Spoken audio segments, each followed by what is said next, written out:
a real partnership between BlackRock and the crypto project and an actual investment from BlackRock. I'll explain all of that in a second, plus a lot of other things. We're going to talk about Cardano and the new blockchain connected to Cardano. We'll talk about Hyperliquid. We'll talk about a platform that froze withdrawal and deposits and a lot of other news.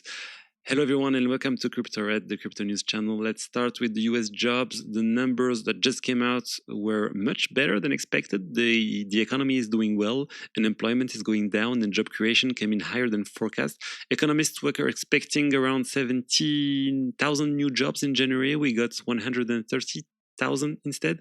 So overall things look strong, and that's actually not great news for crypto. It basically means the economy is holding up well, so the Fed doesn't really have a reason to cut interest rates in March.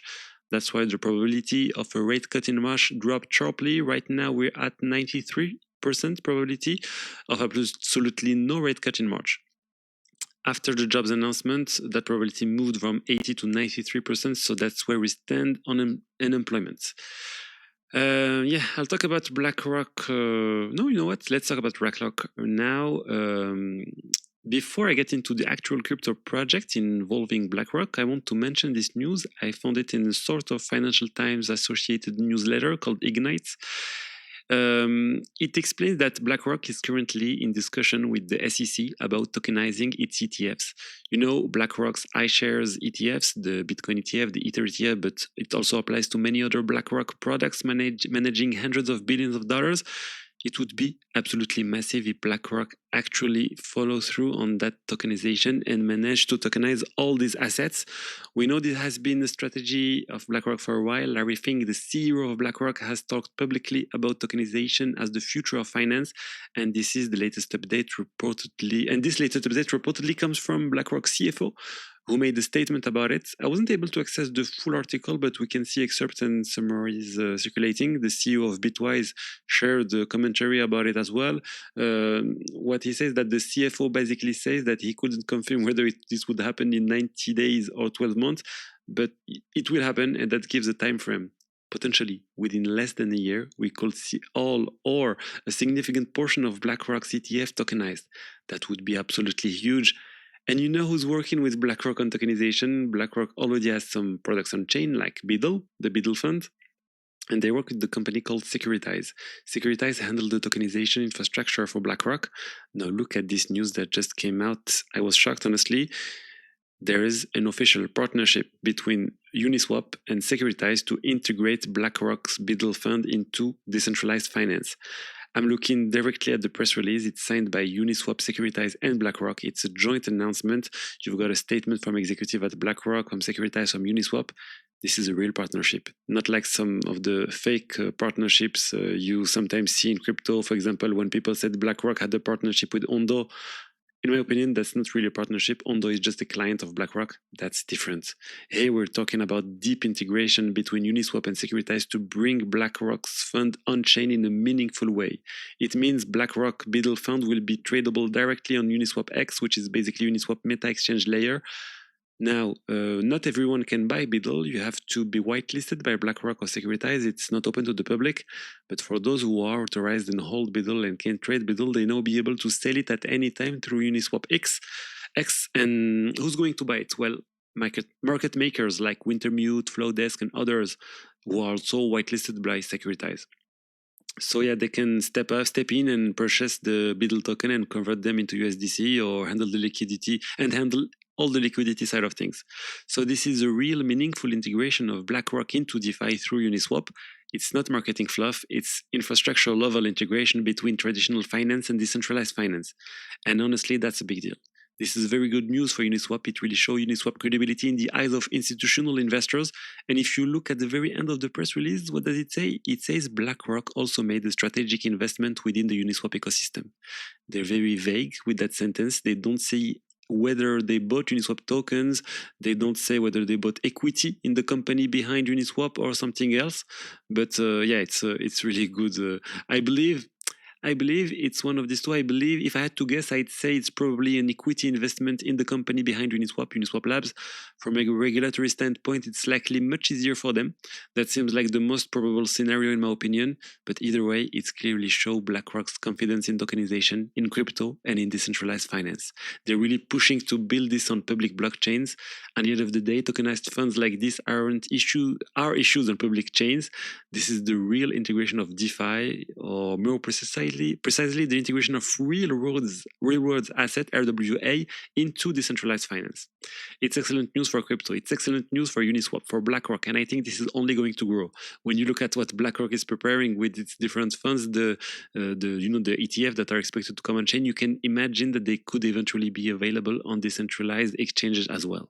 I just hope those new ETFs won't be restricted to institutional investors only, like the BUIDL fund. I hope they'll be accessible to the broader public. We'll see. But in any case, this is major news. The uni price jumped right after the announcement. It went up nearly 30%, then pulled back a bit. But still, this is not something we see every day. This kind of partnership between BlackRock and a major crypto project. Now let's talk about Charles Hoskinson dressed in a McDonald's outfit. What's going on there? It was a joke, of course. Charles Hoskinson is obviously still a billionaire, but he showed up dressed like that at the conference in Hong Kong.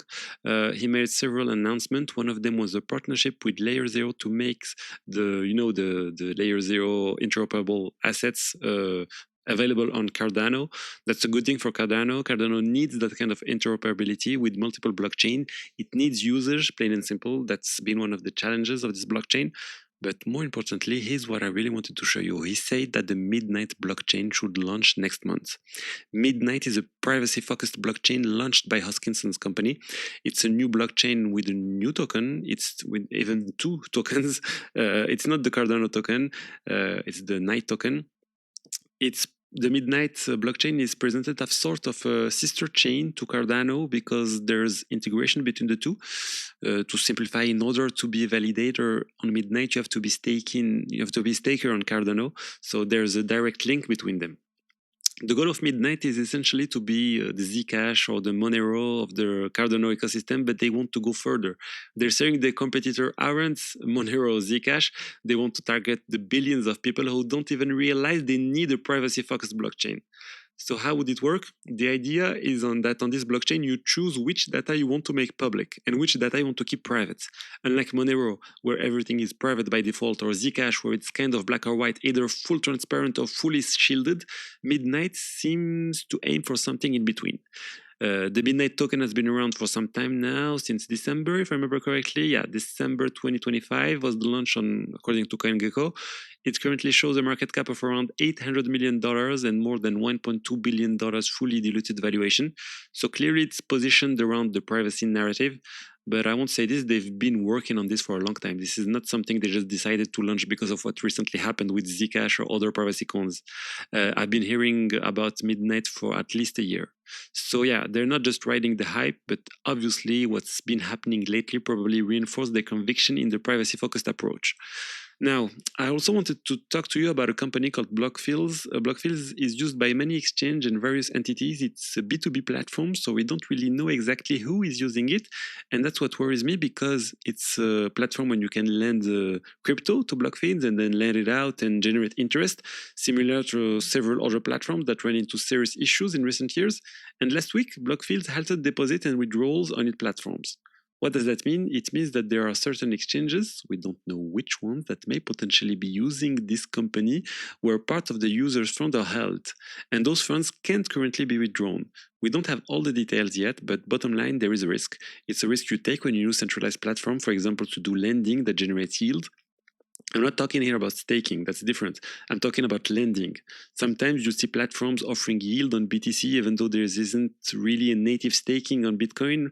It's just starting to exist in some form, but yeah, if someone is offering you 5% on BTC, I can guarantee you it's not coming from staking right now. So yeah, unless you're using certain specific protocols in DeFi like yield basis, it's basically not possible. So yeah, that yield has to come from somewhere, and that somewhere else usually means counterparty risk like Blockfields. All of that to say, in the coming weeks, I expect we'll see some platforms announce that they were exposed to Blockfields, but that some of their funds are frozen and that user won't be able to withdraw everything.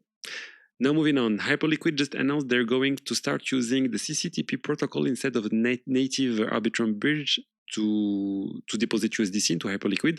The exchange where you can trade perps and a lot of other things. Initially, you had to go through the Arbitrum bridge to deposit USDC. They had already said they were moving toward native USDC. CCTP is Circle's solution for transferring USDC from one blockchain to another in a very simple way and native way. Don't confuse it with CCIP, which is Chainlink cross-chain system. They're two different things, even if they're somewhat similar in how they work. CCIP belongs to Chainlink, CCTP to Circle. So honestly, it could have been interesting for a big interoperability player like LayerZero, Wormhole, or to partner with Hyperliquid, but Hyperliquid basically said we only use USDC, so we might as well go directly with Circle solution. Next, Binance just finalized its $1 billion BTC purchase. I was talking about it yesterday or the day before. They just bought another 4,000 BTC. So now they hold over $1 billion worth of Bitcoin, around 15,000 BTC at roughly 67,000 per coin. They managed to buy at relatively low levels, which is a good thing. Once again, I already talked about this yesterday, so I won't repeat everything. But yeah, it's a solid and it's good for them to have this safety fund. And the fact that it's in BTC makes sense. I prove if they had done this in BNB instead, they would have found that very risky, because if Binance gets hacked, I can tell you that BNB would crash. And if your safety fund is dominated in BNB and BNB collapses, that doesn't make any sense at all. Speaking of Binance and CZ invested in Aster, which is a competitor to Hyperliquid, and Aster just announced that its Aster blockchain will go live in March. That also means that right now the Aster DEX isn't really decentralized. They have a few smart contracts deployed on different blockchains to handle deposits and withdrawals, but the core of the protocol is still off-chain. It's not fully on-chain. So for me, Aster is still fairly centralized right now, even if they're trying to move toward decentralization by launching their own chain. There was a lot of buzz around the launch at first of Aster, but that hype has clearly faded. The price has dropped as well. Meanwhile, Hyperliquid is coming back into the spotlight with the launch of HIP3. They're also preparing another HIP to integrate prediction markets, to create the possibility to have prediction markets. So yeah, there's a lot happening around the Hyperliquid over the last few weeks and over the last few days. So yeah, that's what I wanted to cover today on the latest crypto news. I hope you enjoyed the update. If you did, don't hesitate to like, comment, and subscribe, and I'll see you tomorrow for more. Bye-bye.